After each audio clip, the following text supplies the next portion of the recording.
मूसलाधार बारिश हो रही थी। रात का गहरा अंधेरा पूरे भैरवपुर गांव पर छाया हुआ था। आसमान में बिजली चमक रही थी और बादलों की गड़गड़ाहट से पूरा गांव कांप उठता था। ऐसी डरावनी रात में कोई भी घर से बाहर निकलने की हिम्मत नहीं करता था। इसी बीच रात करीब 10 बजे गांव के छोटे से रेलवे स्टेशन पर एक पैसेंजर ट्रेन आकर रुकी। तेज बारिश के कारण स्टेशन लगभग सुनसान पड़ा था। प्लेटफॉर्म पर इक्का दुक्का लोग ही दिखाई दे रहे थे, जबकि बारिश की बूंदें टीन की छत पर लगातार टप टप की आवाज कर रही थी। ट्रेन के रुकते ही एक युवक अर्जुन अपने कंधे पर बैग टांगे नीचे उतरा। उसने चारों ओर नजर दौड़ाई। बारिश अब भी तेजी से हो रही थी। प्लेटफॉर्म लगभग सुनसान था। अर्जुन वहीं खड़ा होकर बारिश के कम होने का इंतजार करने लगा। अर्जुन ने आसमान की ओर देखा और गहरी सांस लेते हुए बुदबुदाया, हे भगवान, इतनी तेज बारिश में अब मैं घर कैसे जाऊं? मुझे तो गांव के रास्ते भी नहीं पता। इतना कहकर वो अपना बैग कंधे पर टांगकर प्लेटफॉर्म पर ही खड़ा रहा और बारिश के थमने का इंतजार करने लगा। अर्जुन कुछ देर तक वहीं खड़ा होकर बारिश के रुकने का इंतजार करता रहा। तभी एक बुजुर्ग आदमी छाता लिए धीरे धीरे उसके पास आया। उसने अर्जुन को ऊपर से नीचे तक देखा और मुस्कुराते हुए पूछा, बेटा, कौन हो तुम और इस बारिश में यहाँ प्लेटफॉर्म पर क्यों खड़े हो? चाचा, मैं शहर से आ रहा था, लेकिन बारिश की वजह से ट्रेन बहुत लेट हो गई। अब रात भी काफी हो चुकी है। मुझे तो गांव के रास्ते भी नहीं पता। समझ नहीं आ रहा कि इस बारिश में घर कैसे जाऊं। बुजुर्ग के चेहरे की मुस्कान अचानक गायब हो गई। उन्होंने चारों ओर एक नजर दौड़ाई, फिर धीमी आवाज में अर्जुन से बोले, अरे रे बेटा, अब मेरी बात ध्यान से सुनना। आज अमावस्या की रात है, ऊपर से काफी देर भी हो चुकी है। ऐसी रात में कहीं भी जाने की गलती मत करना। आज की रात स्टेशन पर ही रुक जाना, यही तुम्हारे लिए सबसे सुरक्षित रहेगा। बुजुर्ग की बात सुनकर अर्जुन थोड़ा चौंक गया। उसने हैरानी से उनकी तरफ देखा और पूछा, अरे चाचा, ऐसी क्या बात है आज जो आप मुझे इतना डरा रहे हैं? बेटा, तुम शहर से आए हो, इसलिए इस गांव के बारे में नहीं जानते। यहाँ कुछ ऐसी रहस्यमयी शक्तियों की बातें लोग करते हैं जिनसे गांव वाले आज भी डरते हैं। खासकर अमावस्या की रात लोग बेवजह घर से बाहर निकलने से बचते हैं। अरे चाचा, ये सब अब नहीं होता। आप लोग बस बेवजह इन बातों से डरते रहते हैं। आज के ज़माने में भला भूत प्रेत जैसी चीज़ों पर कौन यकीन करता है? अच्छा बेटा, ये बताओ, तुम इस गांव में किसके यहाँ जा रहे हो? चाचा, मैं अपने मामा रामदास के घर जा रहा हूँ। कई साल पहले बचपन में एक बार आया था, लेकिन उसके बाद कभी गांव नहीं आ पाया, इसलिए अब मुझे यहाँ के रास्ते भी ठीक से याद नहीं है। अच्छा, तो तुम रामदास के भांजे हो। मैं उन्हें अच्छी तरह जानता हूँ। उनका घर यहाँ से ज़्यादा दूर नहीं है। लेकिन बेटा, मैंने जो कहा है उसे हल्के में मत लेना। आज की रात गांव की गलियों में अकेले निकलना ठीक नहीं होगा। इतना कहकर बुजुर्ग स्टेशन के पास बने छोटे से रेलवे ऑफिस की ओर चले गए। वहां मौजूद कर्मचारियों से कुछ देर बात करने के बाद उन्होंने एक बेंच पर चादर बिछाई और आराम करने लेट गए। उधर अर्जुन कुछ देर तक वहीं खड़ा सोचता रहा। आखिर उसने मन ही मन कहा, चाचा भी ना बेवजह मुझे डरा रहे थे। मैं भला इन सब बातों पर क्यों यकीन करूं? इतना सोचकर अर्जुन अपना बैग कंधे पर टांगकर स्टेशन से बाहर निकल आया। बाहर बारिश अब भी हल्की हल्की हो रही थी। स्टेशन के ठीक सामने एक छोटी सी चाय की दुकान खुली हुई थी, जहां एक लालटेन की हल्की रोशनी टिमटिमा रही थी। चाय की दुकान को देखकर अर्जुन मुस्कुराया और खुद से बोला, चलो पहले एक गर्मा गर्म चाय ही पी लेता हूँ, फिर आगे का सोचूंगा। यह कहकर वो चाय की दुकान की ओर बढ़ गया। अर्जुन चाय की दुकान के पास पहुंचा। बारिश की बूंदें अब भी टीन की छत पर लगातार गिर रही थी। उसने अपना बैग नीचे रखा और दुकान वाले से कहा, भैया एक कप गर्मा गर्म चाय देना। हाँ भैया, अभी लाया। चाय वाला चाय बनाने लगा। कुछ ही देर बाद उसने उबलती हुई चाय एक कुल्हड़ में डालकर अर्जुन को थमा दी। फिर उत्सुकता से उसकी ओर देखते हुए पूछा, भैया आप इतनी रात में कहाँ जा रहे हो? इस समय तो गांव के लोग भी घरों से बाहर नहीं निकलते। अर्जुन ने चाय का एक घूंट पिया और बोला, अरे भैया, मैं अपने मामा रामदास के घर जा रहा हूँ। बारिश की वजह से ट्रेन बहुत लेट हो गई, इसलिए इतनी रात हो गई। चाय वाले के चेहरे का रंग अचानक बदल गया। उसने तुरंत दुकान के बाहर अंधेरे की ओर देखा, फिर धीमी आवाज में बोला, भैया मेरी मानो तो आज रात गांव की ओर मत जाओ। आज अमावस्या की रात है, ऐसी रात में कुछ भी हो सकता है। अर्जुन ने हैरानी से उसकी तरफ देखा। पिछले कुछ सालों में इस गांव से कई लोग रहस्यमयी तरीके से लापता हो चुके हैं। आज तक किसी को पता नहीं चला कि उनके साथ क्या हुआ, इसलिए गांव वाले अमावस्या की रात घरों से बाहर निकलने की हिम्मत नहीं करते। अरे भैया, तुम भी मुझे वही बात बता रहे हो जो स्टेशन पर एक बुजुर्ग चाचा अभी थोड़ी देर पहले बता रहे थे। लगता है इस गांव के सभी लोग बस ऐसी ही डरावनी कहानियों पर यकीन करते हैं। क्या कहा आपने? एक बुजुर्ग चाचा? अर्जुन ने सिर हिलाकर हाँ कहा।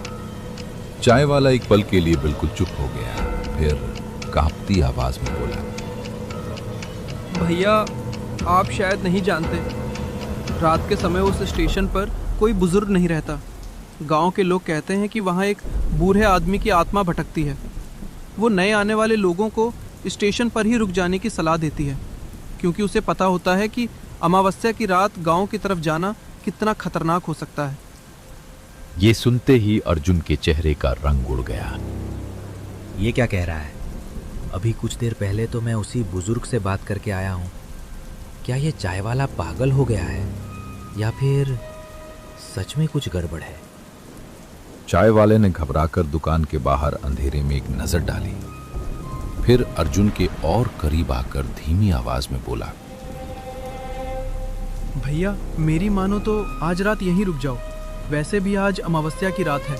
गांव के बुजुर्ग कहते हैं कि ऐसी रातों में गांव के आसपास अजीब और डरावनी घटनाएं होती हैं, इसलिए कोई भी समझदार इंसान इस समय बाहर नहीं निकलता।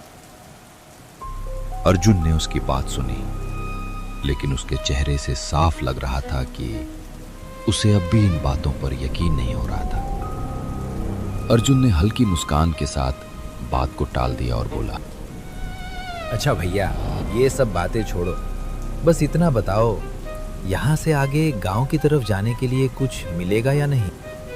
अर्जुन की बात सुनकर चाय वाले ने एक पल के लिए गहरी सांस ली, फिर सड़क की तरफ देखते हुए सोच में पड़ गया। अरे भैया, इस समय आपको कुछ भी नहीं मिलेगा। ना कोई बस चलेगी, ना कोई ऑटो और ना ही कोई सवारी। मैं भी थोड़ी देर में दुकान बंद करके यही सो जाऊंगा। वो कुछ पल रुका, फिर गंभीर आवाज में बोला, अगर मेरी मानो तो आप भी आज की रात यही रुक जाओ। सुबह होते ही आराम से अपने मामा के घर चले जाना। रात में बाहर निकलना ठीक नहीं है। नहीं भैया, मैं आपको परेशान नहीं करूंगा। मैं किसी न किसी तरह अपने मामा के घर पहुंच ही जाऊंगा। इतना कहकर अर्जुन वहां से आगे बढ़ने लगा। पीछे से चाय वाला जोर से आवाज लगाते हुए बोला, भैया रुक जाइए, मेरी बात मान लीजिए, आगे मत जाइए। लेकिन अर्जुन ने उसकी बात पर ध्यान नहीं दिया। वो अंधेरी सड़क की ओर बढ़ता चला गया, जबकि चाय वाला उसे जाते हुए चिंता भरी निगाहों से देखता रहा। अर्जुन अब स्टेशन से काफी दूर निकल चुका था। हल्की हल्की बारिश अब भी लगातार हो रही थी। वो गांव की कच्ची कीचड़ से भरी सुनसान सड़क पर धीरे धीरे आगे बढ़ रहा था। उसके पैरों की आवाज और बारिश की बूंदों की टप टप के अलावा चारों तरफ गहरा सन्नाटा पसरा हुआ था। सड़क के दोनों ओर घने पेड़ और झाड़ियां थीं, जो अंधेरे में और भी डरावनी लग रही थी। हे भगवान, ये मैं कहाँ फंस गया? पता नहीं अभी गांव कितनी दूर है। इस सुनसान रास्ते में कोई आदमी भी नहीं दिख रहा। काश कोई सवारी ही मिल जाए, नहीं तो पूरी रात ऐसे ही चलते रहना पड़ेगा। अर्जुन धीरे धीरे कच्ची सड़क पर आगे बढ़ ही रहा था कि तभी कुछ दूरी पर उसे एक धुंधली सी परछाई दिखाई दी। अर्जुन धीरे धीरे कच्ची सड़क पर आगे बढ़ रहा था। तभी कुछ दूर उसे एक छोटा सा तिरपाल का तंबू दिखाई दिया। तंबू के नीचे एक आदमी लकड़ी के स्टूल पर बैठा था। उसके सामने मछलियों से भरी टोकरी रखी थी और पास में एक लालटेन धीमी रोशनी दे रही थी। इतनी सुनसान रात में उस आदमी को देखकर अर्जुन को थोड़ा अजीब तो लगा, लेकिन फिर भी वो उसके पास चला गया।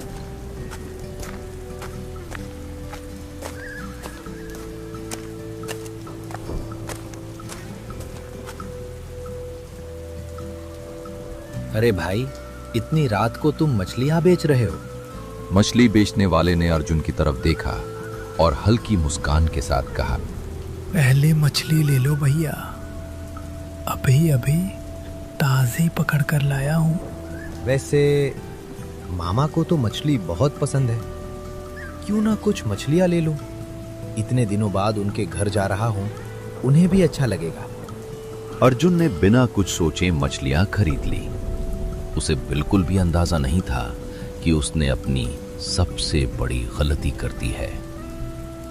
इस गांव में एक पुरानी मान्यता थी कि अमावस्या की रात मांस या मछली साथ लेकर सफर नहीं करना चाहिए। गांव वाले मानते थे कि इसकी गंध ऐसी अदृश्य शक्तियों को अपनी ओर खींच लेती है जिनसे सामना होने पर बच पाना आसान नहीं होता। तुम्हें इतनी रात में यहाँ अकेले बैठे डर नहीं लगता? साहब, यहाँ कोई भी कभी अकेला नहीं होता। मछली वाले की बात अर्जुन की समझ में नहीं आई। उसने इसे भी गांव वालों की अजीब बातें समझकर नजरअंदाज कर दिया और आगे बढ़ गया। कुछ दूर चलते ही उसके बैग से मछलियों की तेज गंध फैलने लगी। तभी अचानक अर्जुन को ऐसा महसूस हुआ जैसे कोई उसके बिल्कुल पीछे पीछे चल रहा हो।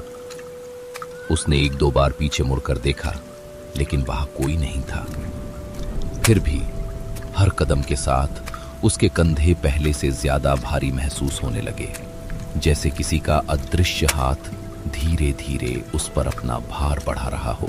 अर्जुन चलते चलते अचानक रुक गया। उसने अपना कंधा सहलाया और घबराकर इधर उधर देखने लगा। ये मेरा कंधा इतना भारी और दर्द क्यों हो रहा है? और ये अजीब अजीब सी आवाजें आखिर आ कहां से रही हैं?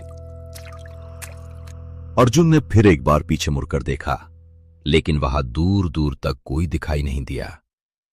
फिर भी उसे साफ महसूस हो रहा था कि अंधेरे में कोई चीज लगातार उसके पीछे पीछे चल रही है।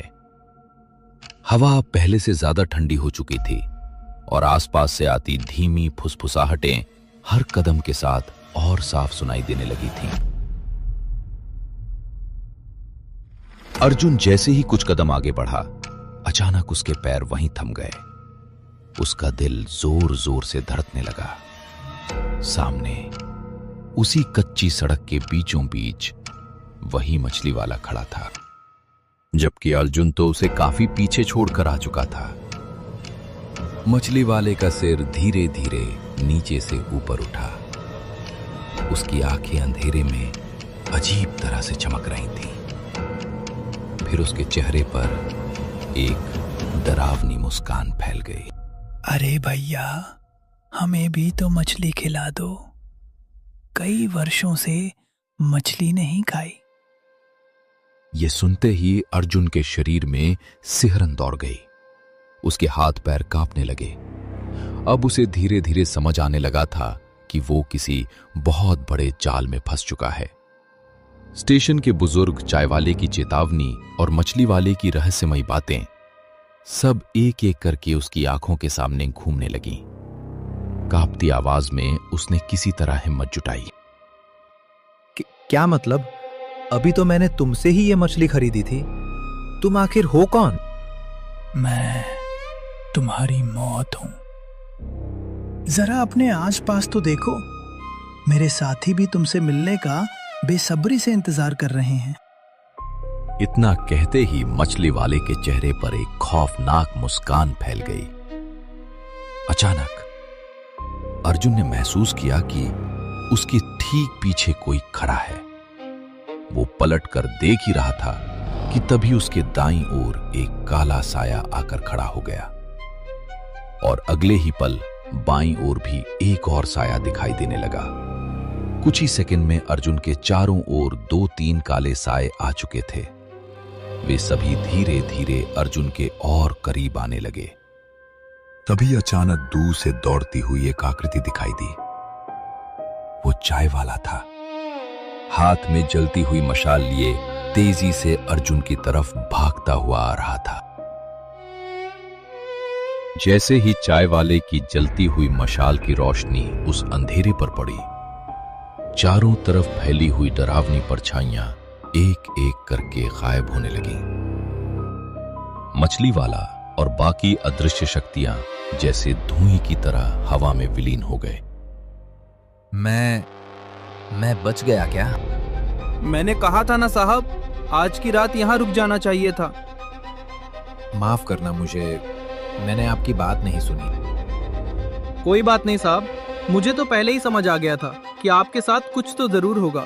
अमावस्या की रात है ना। चलो अब मैं आपको आपके मामा के घर तक छोड़ देता हूँ। यहाँ से अकेले जाना ठीक नहीं है। दोनों अब कच्ची सड़क पर साथ साथ आगे बढ़ रहे थे। चाय वाले के दोनों हाथों में जलती हुई मशाल थी, जिसकी रोशनी अंधेरे को चीरती हुई आगे का रास्ता दिखा रही थी। बारिश कब की रुक चुकी थी। भीगी हुई मिट्टी से सोंधी सोंधी खुशबू उठ रही थी, लेकिन चारों तरफ फैला अजीब सन्नाटा अब भी माहौल को डरावना बना रहा था। तुम्हें कैसे पता कि ये मशाल और आग के पास ये सब नहीं आता? मेरे दादाजी ने मुझे ये बात सिखाई थी, तभी तो मैं समझ पाया। वरना आप ही सोचो साहब, मैं अकेला आदमी इतनी रात तक अपनी दुकान खोलकर कैसे बैठा रहता। उसकी बात सुनकर अर्जुन चुप हो गया। दोनों धीरे धीरे गांव की तरफ बढ़ते रहे और मशाल की रोशनी में अब रास्ता थोड़ा साफ नजर आने लगा था। आखिरकार मशाल की रोशनी में चलते चलते दोनों घर तक पहुंच गए।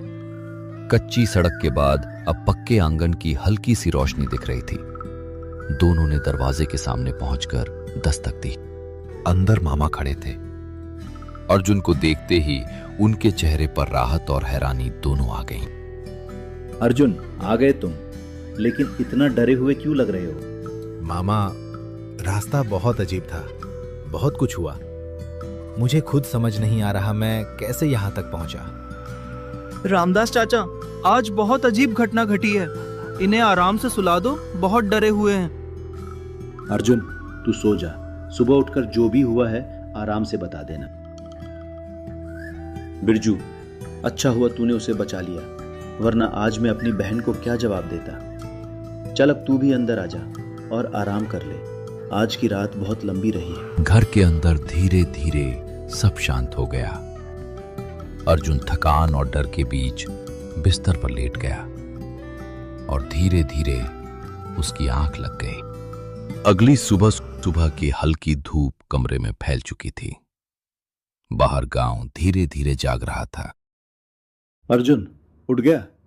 चल अब जाकर नहा ले। कल रात से बहुत परेशान लग रहा है तू। हाँ मामा, पर वो चाय वाला कहाँ गया?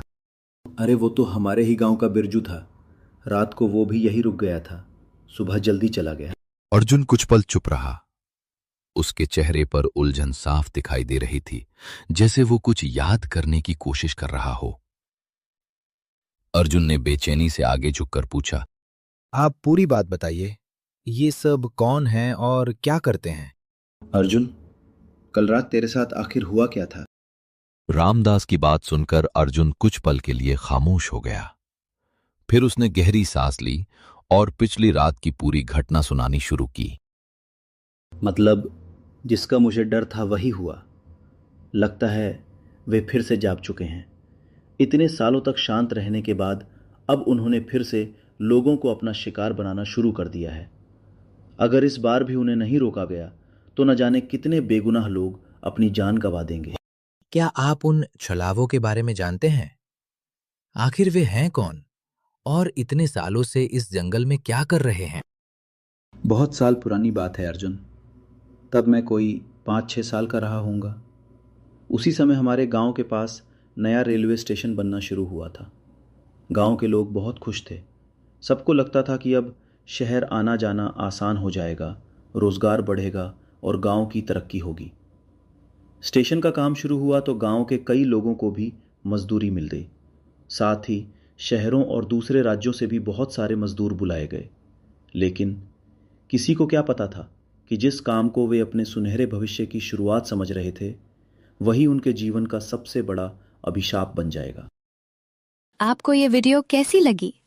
अगर आपको इस कहानी का पार्ट 2 देखना है तो अभी वीडियो को लाइक करें और हमारे चैनल को सब्सक्राइब करना बिल्कुल ना भूलें। नई डरावनी कहानी बहुत जल्द आने वाली है। धन्यवाद।